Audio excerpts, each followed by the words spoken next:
Hi guys, I'm Shmee, hello and welcome back to the channel where you join me on a beautiful day for a bit of an update with all of the Shmeemobiles. Now of course we recently moved many of them from one storage to another, but today I'd like to touch on all of the cars in my current collection and what's going to be their future, which ones are keepers, which ones will eventually move on, what about delivery estimates for the GT Black Series, the Huracan STO, and maybe more things into the future as well. So we'll go and visit all of the cars that are here, starting with the G63, go over to the storage where some of the others are, then back home later on, and also talk about which cars aren't currently in my possession and why and when we will see them back. So there's a lot to run over. We'll start with the G, then get over to the storage and touch today on all of the Shmeemobiles.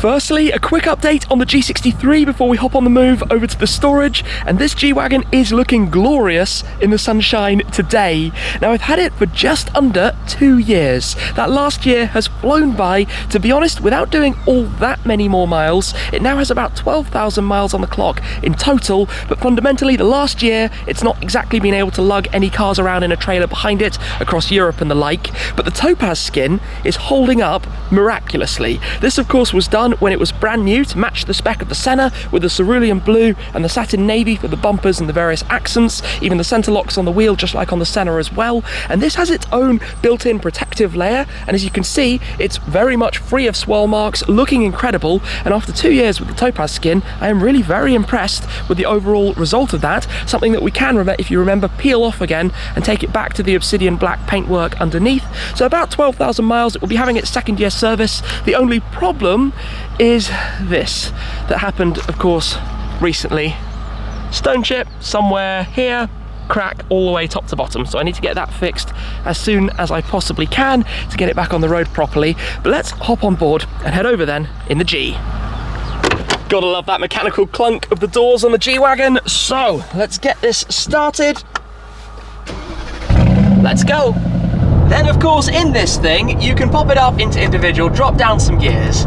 And this car still to this day is one of the most hilarious sounding things in the world, while also being a functional G63, and is serving a lot of purpose, moving stuff around from storage, and will do of course with the Shmuseum very soon too. We can have a few words on that. Anyway, we are heading, as I said, to the new barn where all of my cars are temporarily at the moment, and we'll run through those.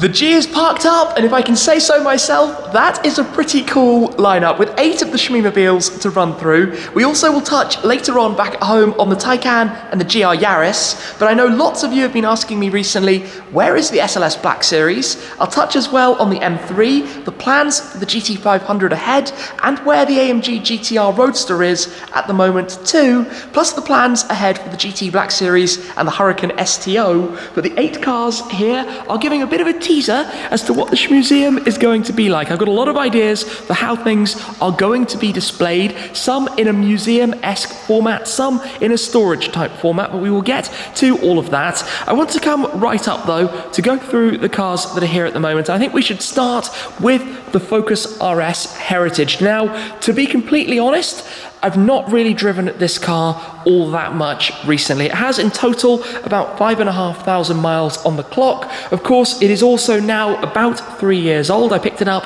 I think, in September 2018, so it will need its 3rd year service and the MOT check when we get to September of this year. But while I don't drive it all that much, it is a very, very special car, especially the story that connects it to the Ford GT, and having those two along with the GT500 when that comes over, the hot hatch, the muscle car and the supercar all together, to me is a very, very special storyline. It's one of only 50, as I'm sure you know, the 50 cars linking back to the 1968 Escort Mark I, the Focus being the spiritual successor to the Escorts. Back in that year in 1968, the BTCC was won with an Escort Mark I in red and gold of Alan Mann, which is why that link is really, really quite cool. There were 50 of these all in the UK, a special option for the UK as a result of the number of sales of the Mark III Focus RS over here. And now probably the last Focus RS, which is a strange thing. So this I consider a keeper, even if I suppose it doesn't make too much sense. The GT8, however, I'm sure you all know, is the absolute keeper of the car collection. The car that will never go anywhere. Having been so involved in the build process of it, one of 150 plus the 3 prototypes as well, choosing the specification, which is totally unique in the cobalt blue with the Gulf orange accents, parked up here now with the splitters, but the combination of the naturally aspirated engine, the heavy steering, the manual gearbox, the rawness, the sound, the titanium exhaust, it's an absolute keeper. It always will be. I signed on the back of the driver's seat headrest. I signed on the chassis on the side sill of the door entryway myself as well during that build process. And the first time this was ever fired up on the line at the factory in Gaydon, it was me sitting inside there pressing the ECU into the dashboard. So GT8, Heritage RS, neither of those are ever going anywhere. I parked them this way around because the orange and the blue and orange, given how similar the oranges are, actually looks pretty cool. I should say about the Heritage RS, a few changes from standard on mine. You'll remember I changed the brake calipers. The standard ones are silver. I got a second set, so I still have the silver ones, and the roof is wrapped in the matte black with the shark fin antenna as opposed to being an orange roof. You can just remove that down the line, as well as the RS badges on the wing. Small details just to slightly differentiate it, but none of which are permanent.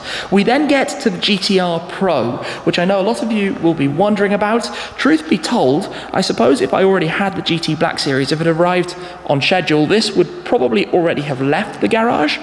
The Pro is one of 750 cars, but I think the Roadster, the Pro, and the Black together doesn't exactly make sense long term. It could be fun in the short term, but ultimately, if an offer was in place for this, I think the GT R Pro would probably be departing from the garage. It is such a cool thing in the diamond white with the piano black stripes that we did over at Topaz, full PPF obviously on the car, but ultimately it doesn't make sense to keep a hold of that one long term.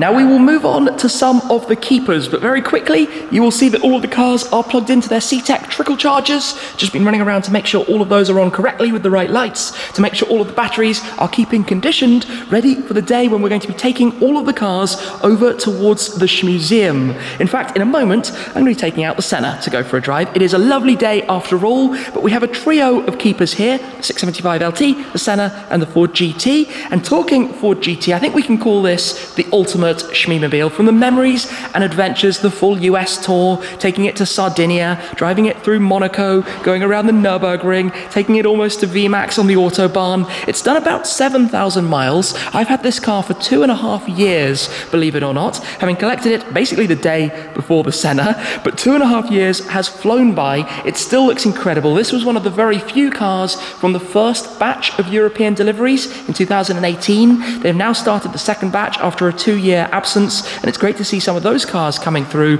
but one of about 10 to 12 cars delivered here in the UK originally. So this is a really special thing, of course, with the unique, distinct look as well, the only, I believe, red and gold one in the world, and of course, with the special BBS FIR wheels as well. Now, one thing I would very much like to talk about, which I touched on last time, but we've got an update on, was to do with the costs of the car at the service, and in particular, the confusion with the brake pads and why they were quite so expensive. Now, you might remember I said that I'd taken it for its second-year service. It had had a major overhaul, and one thing that they had changed were the brake pads, but they had come in at about £5,500, $8,000 just for the brake pads, and it felt disproportionately expensive. The Senna brake pads cost about £4,000, the LT about £2,000, so this seemed a little bit over the top. Well, it turns out that this has all come down to a fairly simple administrative error. Now, of course, you buy brake pads in pairs. You always buy a pair for the front and a pair for the back. You don't change just a single one, and basically 2 times had been popped in, which meant that the real car charge for the brake pads is about £3,000, which is about right, and it's a big thanks to Ford for spotting that one, in fact, reaching out and clearing things up and making sure it is all right. So I take back what I said about the insanely high cost for the brake pads on the Ford GT, because they now feel a little bit more normal, about where they should be for a car with this level of performance. So I'm glad all is sorted out on that front. Moving on from the GT, though, to the Senna. As I said, literally I collected the Senna the day after I collected the Ford GT. It was a mad period at Christmas 2018, and what a period it was. The Senna has done about, I think, 2,800 miles in total. The Ford GT is actually now at 7,000, which I think puts it at one of the highest mileage cars probably in all of Europe. I didn't talk about the Pro, that's about 2,500, and the GT8 is actually now just through the 10,000 mile mark, which is quite cool as well. So 2,800 miles on the Senna. It's not been particularly far and wide, but it has been around the Nürburgring, it's been down to Switzerland, it's been for some quite fun adventures and outings, we can say, some very quick runs on the Autobahn. It stayed with Jer Collector, my friend over in Munich for a while, and it's, again, a very iconic car, a car that I think the more time goes by, the more it solidifies its space as a keeper in the garage, a car that I will hold on to. And talking about keepers and these two, we have also added to the Shmee 150 shop, the Cheers by Shmee 150 shop, a new design for the keepers, which you can check out as well, and also some of the other designs that we have available at the moment too. Now we come to the car that I've owned for the longest, my 675 LT Spider, about to be 5 years old. This car is 5 years old. It's crazy how good it still looks and how I think it's still one of the best cars that McLaren Automotive have made. After doing a big trip with it down to Italy last year, it's now done about 17,000 miles in total. It will need a service for its 5th year. Of course, the 3rd and 4th year service blip was a bit of a mishap over that 4th year of ownership to do with the paint. It picked up a new carbon fiber bonnet thanks to the oxidation issues it was having, and it had a few things cleaned up and tidied in the process, which was very nice as well. Still runs perfectly, still runs incredibly, and I had a great time with it when we took it around Europe last summer, and certainly going to be keeping a hold of the LT. The big question, though, is whether to renew the extended warranty. Now, this becomes a big deal with some of these cars. On a car like the 675 LT, I did renew it for the 4th and 5th years. To renew it again now for the 6th and 7th years is either, if you pay for 1 year, just shy of £5,000, or if you pay for 2 years up front, you pay for the 2 years for £8,000.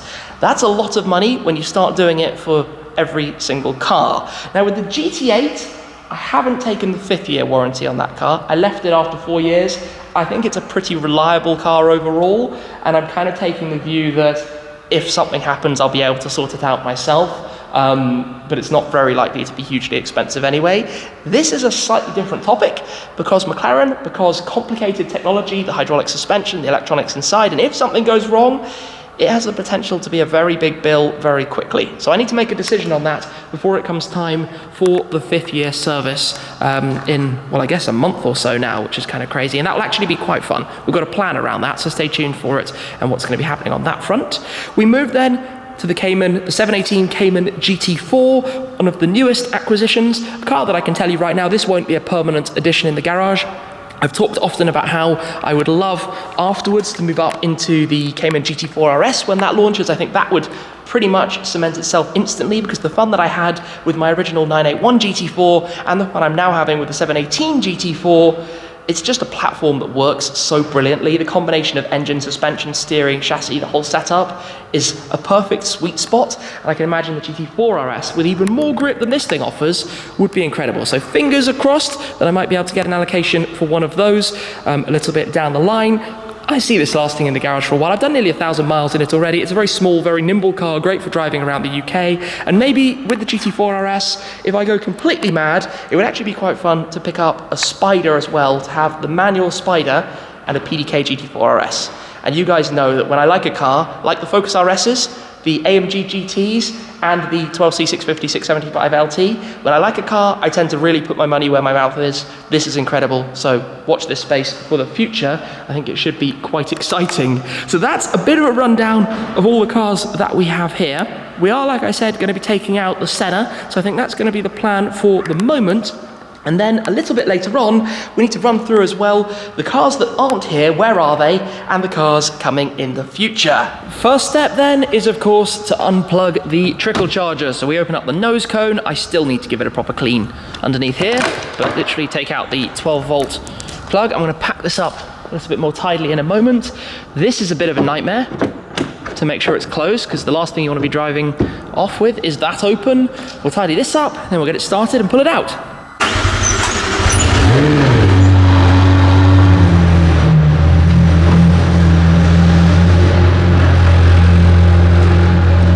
This is one of the first times in a very long time that I've been basically for a cruise on the motorway in the UK in the Senna. Now, last September we took it down to Supercar Owner's Circle, driving about 4 or 5 hours, and I can tell you on English roads, the noise that you have, the tyre and road noise, means that you have to shout in this thing at 70 miles an hour on the motorway. It is not a very comfortable cruising car. Make no mistake about that. This is a car for driving when you really want to drive, but we're heading actually to go visit somewhere. So basically, a run up the motorway and back today, which is still fun, but certainly, yeah, making me remember why it's not a good car for the motorway. It has been a busy afternoon with all sorts of things going on, but before we hop back into the Senna for the journey back down to base, let me run over the 4 missing Shmeemobiles at the moment and where exactly they are. So the BMW M3 Competition had about 700 miles on it when my dad picked it up the other day. He's going to run it for a little while to get it up to the running in mileage at 1,200, where it gets an oil change service, and I'll have it back in time for the Shmuseum.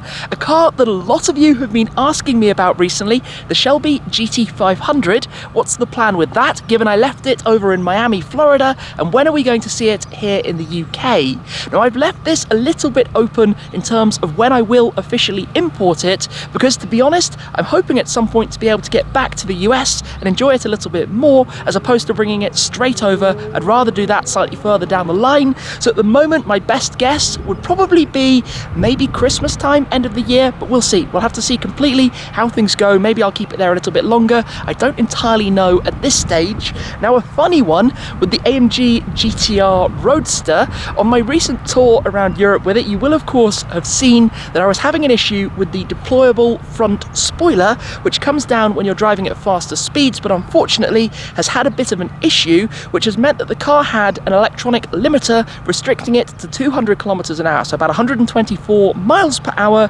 which has been moderately annoying to say the least. Well, it turns out today, because I dropped it off at service to have that looked into, it's only needed an update to the software for the front spoiler and all is now fine. So the good news is that it is completely fine. The bad news is that all it needed was an update, and maybe I should have done that a little bit sooner, but to be honest, I thought that it might need some new parts and, well, a little bit more of a fix. But the good news is that will be back very soon as well. I think I'll probably go and pick it up tomorrow, in fact. The other car, which I know a lot of you have been wondering about, is what's going on with my SLS AMG Black Series.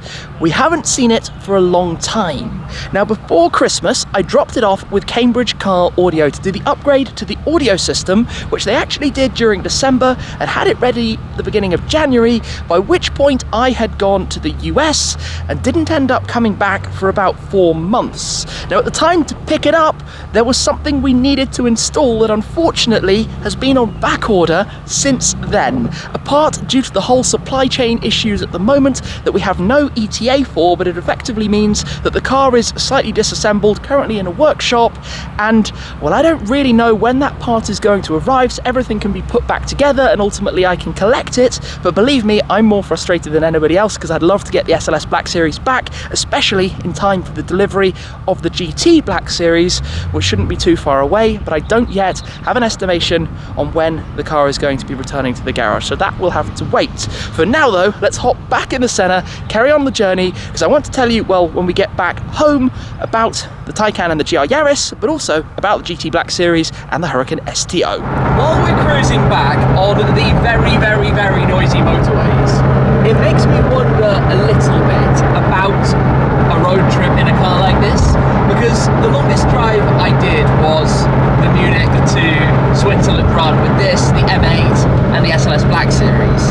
But honestly, this car is so noisy, fidgety, loud and all-round mad that you would not want to be in here on a long journey. You don't want to do that. Experience, yes, but it would be way better to have it trucked to the other end, take an AMG or something. So I don't see this car ever doing a road trip because, yeah, it's exhausting. It's really hard work. Back at the storage, Senna parked up. It is going to need a clean though, so I'll probably sort that out in the near future, but we do need to do a little bit of shuffling. I'm not going to do it right now in order to fit the full 10 cars effectively down this wall, as you can see now labelled, because this is becoming a storage effectively. So I need to do a little bit of pushing them all along, and I'm not going to deal with that right now, to be completely honest. What I will talk about though are the two inbound cars due before long, which are of course the AMG GT Black Series that will supersede the Pro and the Lamborghini Huracan STO. Now the GT Black Series, as I've said a few times, originally I thought would be here at the tail end of last year. At the beginning of this year I thought it would be here before I got back from the US. Probably a month or two ago, I thought it was due imminently, probably by now.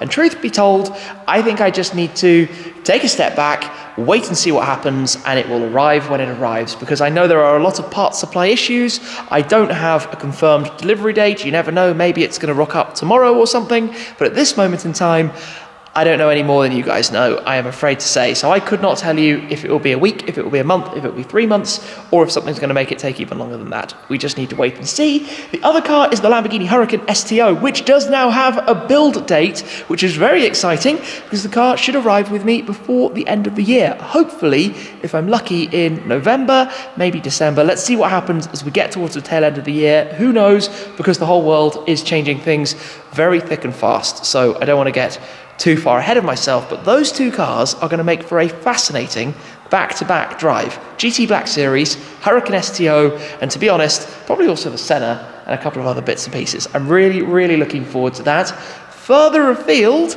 I've expressed interest in a number of cars. There are a number of cars as well that might be on order. I don't want to say too much and get ahead of myself again, because we need to save a few things, plus you never know, things might change. I always like to let you know when something is confirmed, when I can give you solid information that is not going to change, but some very exciting things are in the works. That is all I will say for the time being. So we're going to hop back into the G63, head back onwards home, because the last two cars to update with are the Taycan and the GR Yaris. And back with the G. Now I realised earlier when I was talking about the 4 cars that aren't here at the moment, I didn't say what the future for each of them would be. The SLS Black Series, permanent keeper of course, the GT Black Series, with the colour change and the plans I've got in store for that, I'm pretty sure it's going to be a keeper. Then we've also got the GT500, obviously by the time I've brought that over from the US to the UK, that is certainly going to be a keeper. The M3 won't be around forever, I guess it will be a year or two, we'll have to wait and see. Obviously still at the moment very fresh, but I don't think it's a permanent car in the garage. It's not a limited edition or something like that, more a daily driver akin to the G63 or the Taycan. And talking of Taycan, let's head down, probably first to the GR Yaris and then to the Taycan. The little rally car, Toyota's GR Yaris. Now we've had a couple of rounds of modifications, from the livery and design at Dub Customs to the Miltech Sport exhaust, which makes it sound infinitely better, and most recently the Giacuso styling kit. Now I haven't completely gelled with the GR Yaris yet. I don't have the same connection to it that I did with my previous project car, the red edition of the Ford Focus RS, and maybe that's because I had the blue RS for a couple of years, then the red with the Heritage as well, and the Ford GT inbound, whereas this is more its own kind of thing. And obviously the way that this year went, having collected it at the tail end of last year and then effectively gone away for ages, meant that it put a bit of a pause on going about the modifications, so it hasn't been exactly what I intended it to be yet. Now don't get me wrong, it is a very fun car, but I don't see it as a permanent thing. This won't be sticking around forever. We'll do more modifications with it, hopefully have some good fun getting to drive it out in anger at some point, but really, just gotta wait and see what happens. I don't really have a complete plan with the GR Yaris, which is moderately unusual to be honest. With something like this, normally I would know exactly what I'm doing all the way through, but this one is, we'll just go with it. We'll go with the flow. We'll see what's happening. We'll see how much interest there is from you guys as well in what goes on with this and what options there might be with it down the line. And for the last, we have by far the most controversial car of the bunch, the Porsche Taycan Turbo S, my first EV, sitting here very much waiting to be completed. The front end needs to have the design done again over the wing and the front bumper to be wrapped in midnight green, and the gold pinstripes as well to go on the carbon fibre part of the front splitter that we had to get get replaced after the little incident, but of course it's now had enough time for all of the paint to harden back up, which is pretty compulsory before you wrap it again. If you wrap too quickly, when you pull the wrap off, you end up damaging the paint and the lacquer on the top of it, which is obviously a complete mess. So we didn't want to have that, and thanks to having been away for a little bit, it's had a little bit longer than I originally intended, which is, to be honest, actually a good thing. Now, when I bought this car, there were a lot of cries that I wouldn't even be holding on to it for as long as 3 months. Well, that was over 6 months ago, coming up to 7 months, and I have to say, it is genuinely a really enjoyable car to drive. It has, well, what all EVs have, that effortless instant torque feeling. It's quiet, it's calm, but it's also a Porsche. It's very well equipped, it's got a great suspension and ride quality, and it's a car that I do genuinely enjoy driving and using as a daily driver. It ticks a lot of the boxes. Now, I know a lot of people think as a petrol head it is sacrilegious to be driving around in an EV in the first place, but whether we like it or not, this is being forced upon us, particularly here in the UK, and it would be foolish in my position not to try and understand and learn about it and try and get an honest experience to share with you of what it's actually like, whether that's the frustrations of chargers that are out of action or difficult to use, or whether that is the very positive side of running a car like this as a daily driver. And this, in my mind, is very much the best EV on the market. The Taycan Turbo S, it is by far and away, even at this point, despite the things that I've had and shared with you guys, the first choice for me, and it's exactly what I would buy again. A car just like this one. It has done the job very well, if I can say that, and of course it's going to get easier. Talking about the Shmuseum and moving all of the cars over there, that's where I'll have my own dedicated charger. I'll be able to keep this up in charge, well, 80%, 90%. It's not good to keep them at 100%, and it's going to make life so much easier and take away some of those negatives, because when I'm there during the day I can top it up and then I can bring it back home. It doesn't matter, by the time I get back home it will only have lost a couple of percent, and then if I need to go anywhere it's all good and all gravy, and I'd love to do a road trip with it. I don't see it leaving the garage anytime soon, certainly not in the next couple of months, certainly not in even 6 months. Maybe it'll be around for 2 years, maybe it'll be around for 3 years, maybe it depends if something else comes along that tickles my fancy to have a go with as well. At this point I haven't driven the Taycan Sport Turismo. I'd love to give that a go at some point as well to see what that's like, although I don't think I would change from the Taycan. I think it would just be a little bit too much of the same kind of thing to be worth doing the swap. But I also think it's really important, given the direction of the world, to share this with you, and if I didn't have an EV in the garage, I wouldn't personally understand so much, and maybe my voice can go some way towards making these things as they need to be to hit these targets that have been presented, because I don't think at the moment they are necessarily realistic. I think a lot more work needs to be done, and perhaps by sharing the real world element and unbiased, honest feeling and feedback on what it is like with these things, it goes some way towards that. The good news though is that the Shmuseum is only a couple of weeks away, and then all of the cars are going to be moving over to it, and this is something I cannot wait for. I've been talking about it for way too long, but those of you who have already subscribed to the Shmuseum channel over on YouTube and followed on the Instagram page as well, a huge thank you. I'm very much looking forward to sharing the first bits and pieces with you as we can kickstart the project really to build this into my dream garage. It will go from the shell through all of the ideas that we have into something that I hope is going to be pretty legendary. We will have to see exactly how it goes. But for today, a bit of a rundown of the current 14 Shmeemobiles, the 2 that are confirmed for the future, and I'm sure there will be more as well. So I hope that's answered all of the questions that you guys have about the whereabouts of some of the others. I'll do my best to answer some more in the comments as well. But that's it for this time. Thank you very much for watching as always, guys. Don't forget to check out the Keepers design over in the Cheers by Shmee150 shop as well, and some of the other items that we have available. But thanks again, and I'll see you very soon. Cheers!